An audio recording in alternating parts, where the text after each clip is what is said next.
My Lords, 38 bills. Surely this raises the question about whether legislation is being overused, a technocratic substitute for moral authority.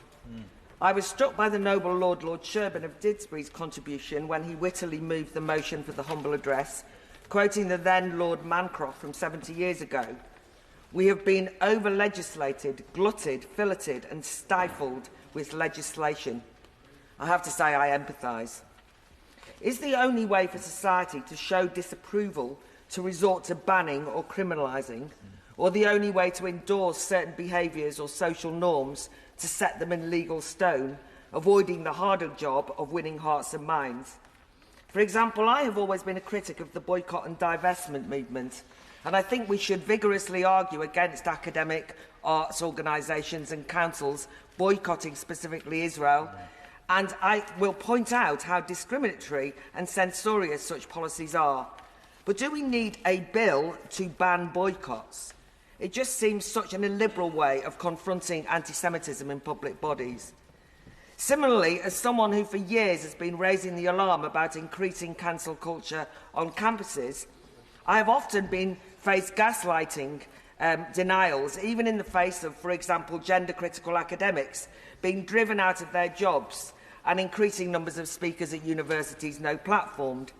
Yet I still feel queasy about the Higher Education Freedom of Speech Bill. A law to ban campus censorship just sits uneasily and could easily be used to avoid tackling deeper cultural trends, such as the bullying of many students to conform to the orthodoxies of identity politics, such as being told they have to repeat the mandated mantras of language codes, such as the use of pronouns, the eradication of the word woman, and so on. So in the context of this concern about over-legislation, the Brexit Freedom Bill is to be heartily welcomed. At last, a chance to roll back unnecessary laws retained from the UK's EU membership.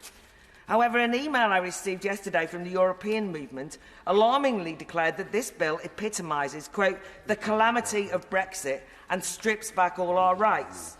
But surely this confuses political rights with laws. I'd like to see the spirit of the Brexit Freedom Bill expanded, that we look at scrapping all those stifling laws that we don't need here at home, not only those drawn up in Brussels, and that rights become a matter for civil society and not the law courts would be my aim. The legalistic mindset also seems to inform much of the response to the replacement of the Human Rights Act by an updated and slimmed-down Bill of Rights. But I welcome the move that recognises the dangers of a dependence on lawyers as the main guarantors of rights, and I welcome an antidote to judicial overreach.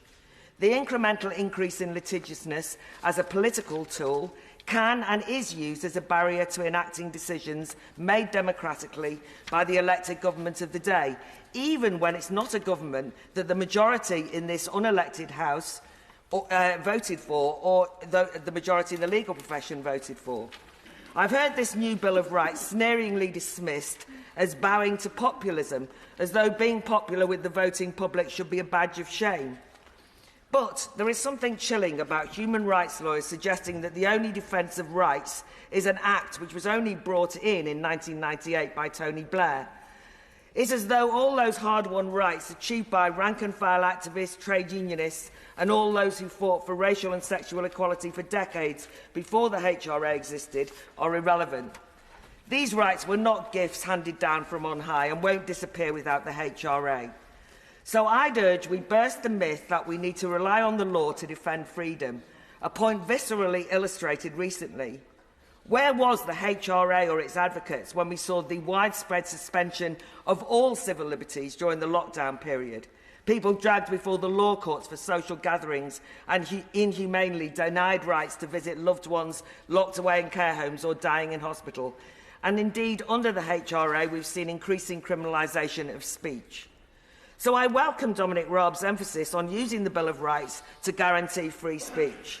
How refreshing to hear a government minister of any party prioritise codifying the importance of free speech in enhancing public debate.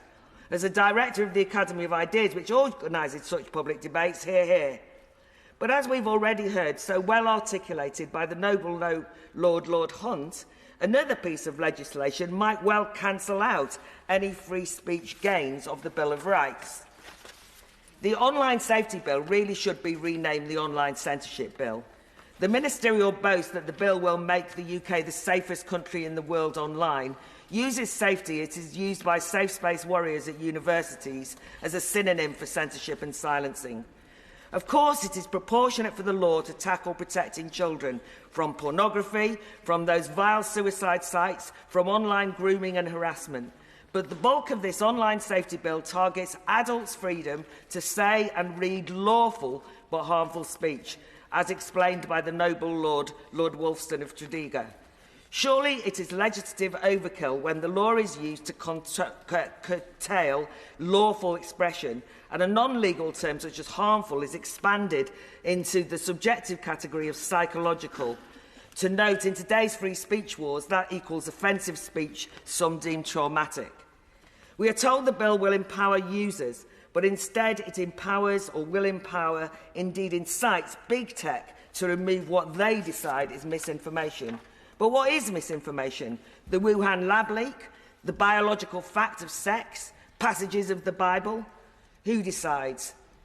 The Higher Education Freedom of Speech Bill is, we are told, designed to ensure that academic staff feel safe to question and test received wisdom and put forward controversial and unpopular opinions. Good. But is that open-ended approach to ideas only allowed for academics?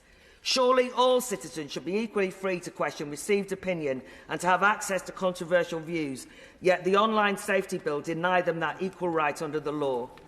To conclude, the law cannot guarantee free speech or freedom, but it can be used to curb and criminalise these liberties. We in this House must be wary of this when scrutinising the contradictory legislative priorities contained in the Queen's speech.